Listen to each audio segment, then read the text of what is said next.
33번째 유전자 키의 질문. 오늘 내 삶에서 불만족스럽고 고통스러운 부분을 마주해 봅시다. 그 고통을 외면하지 말고 깊이 느끼고 수용해 보세요. 그 속에서 나를 성장시키고 깨우치는 선물을 발견해 보세요.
서른세 번째 유전자 키, 망각에서 계시로. 33번째 유전자 키에는 어떤 가을 향기를 가지고 있습니다. 우리 삶의 이파리가 떨어지기 시작합니다.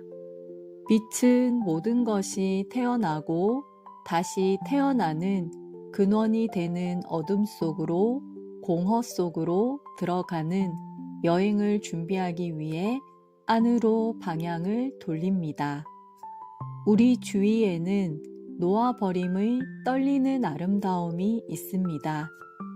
색깔의 강렬함이 있습니다.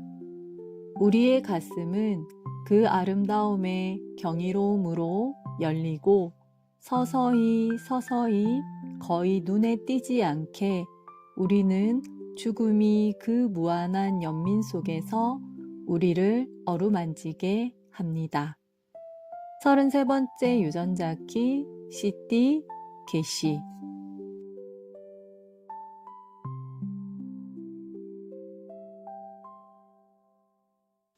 안녕하세요. 아인입니다.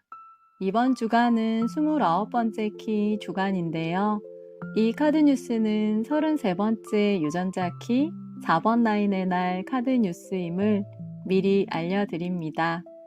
제가 33번째 유전자 키 4번 라인의 날 카드 뉴스를 하기로 되어 있었는데 그 시기에 코로나로 많이 아파서 카드 뉴스를 할 수가 없었습니다.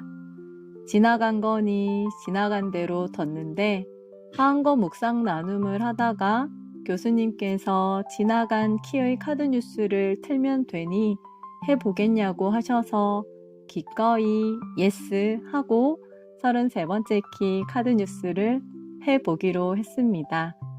지금 주간인 29번째 키는 헌신과 약속이라는 의미가 있는데요. 카드 뉴스를 하기로 한 것은 공동체에 대한 저의 약속이기에 29번째 키 주간을 선택해서 이 카드 뉴스를 하고 싶기도 했습니다. 7월 말에 방학을 하고 방학한 다음날 가족들과 전북 부안으로 여행을 갔습니다. 여행 둘째 날 오후부터 몸이 좀 이상하다 싶었는데 몸이 점점 아파오길래 약국에서 감기 몸살약을 지어 먹고는 괜찮겠지 했지만 괜찮지 않았습니다.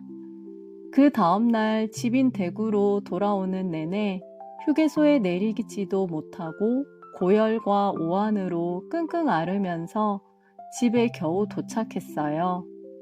지금 생각해보면 대구까지 오는 3시간 넘는 동안 제 의식이 가물가물했던 것 같아요. 33번째 키 주간인 그 주에는 자격증 관련 교육을 받는 일정도 잡혀 있었고, 공부하고 있는 분야에 대한 연습 모임도 있었고, 방학 중 하루 나가는 학교 근무도 있었고, 카드 뉴스도 다가오는 기간이었어요. 그런데 그 시기에 제가 해야 할 부분들에 대해 다 손을 놓을 수밖에 없는 정지 상태였습니다. 약을 먹으면서 휴식하는 것 외에는 할 수 있는 게 없었어요.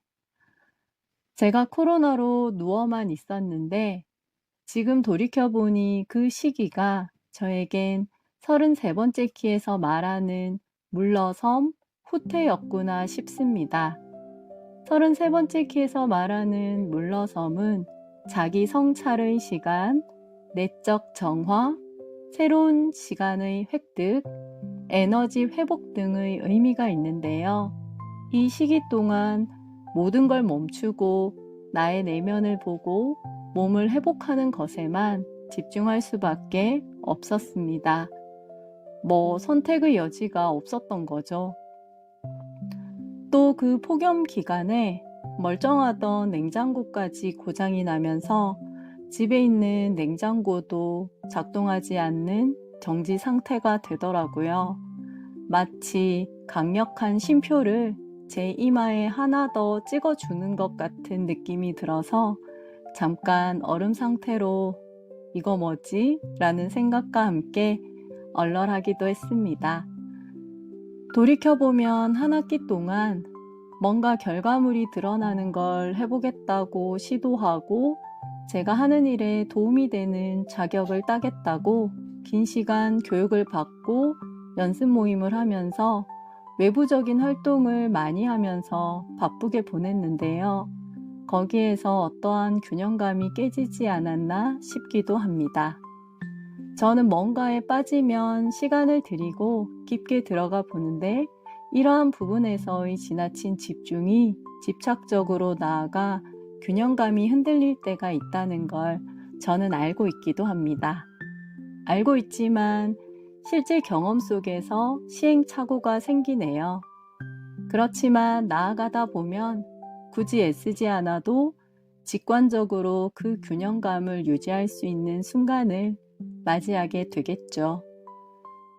이번 저의 경험은 회고하면서 나를 돌아보라는 신호였고, 자기 탐색을 하고 내면을 바라보면서 진정 내가 원하던 것인지에 대한 내면의 진실을 확인해 보고, 내가 순간순간에 온전히 집중하고 있었는지를 살펴보라는 것 같았습니다. 그러면서 이 시기 동안 나의 의지대로 할 수 없다는 게 큰 좌절감으로도 다가오고 무기력하게도 느껴진 순간이 있기도 했어요. 몸이 아프니 아무런 의욕도 없고 될 대로 되라는 식의 알 수 없는 반항심도 좀 올라오다가 결국은 내려놓을 수밖에 없는 상황 속에서 턱하니 내려놓으니 저를 돌아보는 것으로 모아지더라고요. 몸이 좀 회복되어 7번째 키 강독회를 들은 날 항복이라는 단어가 떠올랐어요. 항복이라는 단어가 전 좀 불편한데 수용할 수밖에 없고 항복할 수밖에 없는 상황이 제게 오면서 항복을 경험해 보라는 것이었구나 싶었습니다. 이날은 몸이 다소 회복되어서 딸과 외출도 하고 비가 엄청 내렸지만 새로 구입한 냉장고도 집에 설치되어 가동되었고 선생님들과 함께하고 있던 월요일 저녁 회의 줌이 끝나서 강독회 참석도 오랜만에 하게 되어 개인적으로는 뭔가 새로운 장이 열리는 듯한 느낌이 들었어요. 몸이 좀 회복되어 멈추었던 하은거 쿤달리니 수행을 제 시간표에 따라 이어나갔습니다. 이번 하은거 수행을 하면서 느낀 것은 제가 단순해지고 있다는 거였어요. 물론 복잡한 순간을 만나기도 하지만 그 부분들을 좀 빨리 인지하기도 하고 예전에 비해 단순해짐에 따라 제 몸과 마음이 가볍고 생각으로 에너지 소모를 덜하고 있음을 좀 느끼게 되었어요.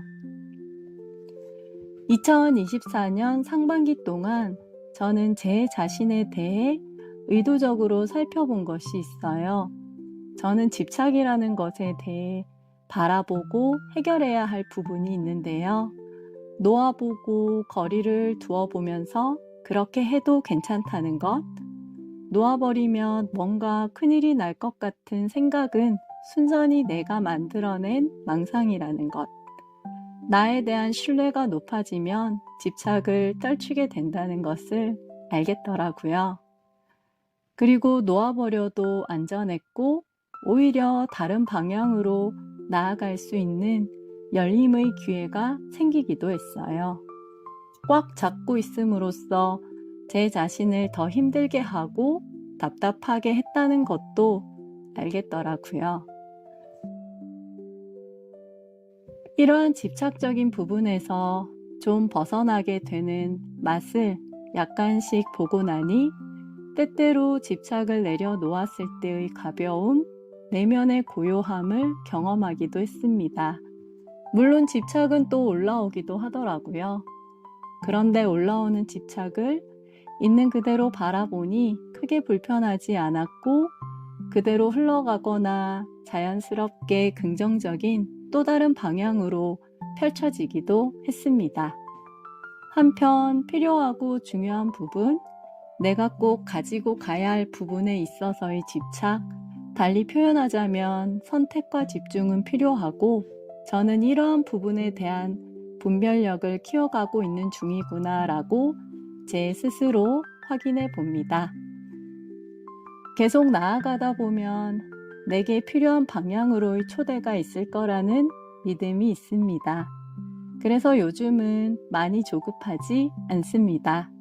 놓아버리고 나니 불필요한 것들이 사라지고 그 자리가 가벼워지면서 오히려 제 내면의 에너지는 더 단단해지는 것 같아요.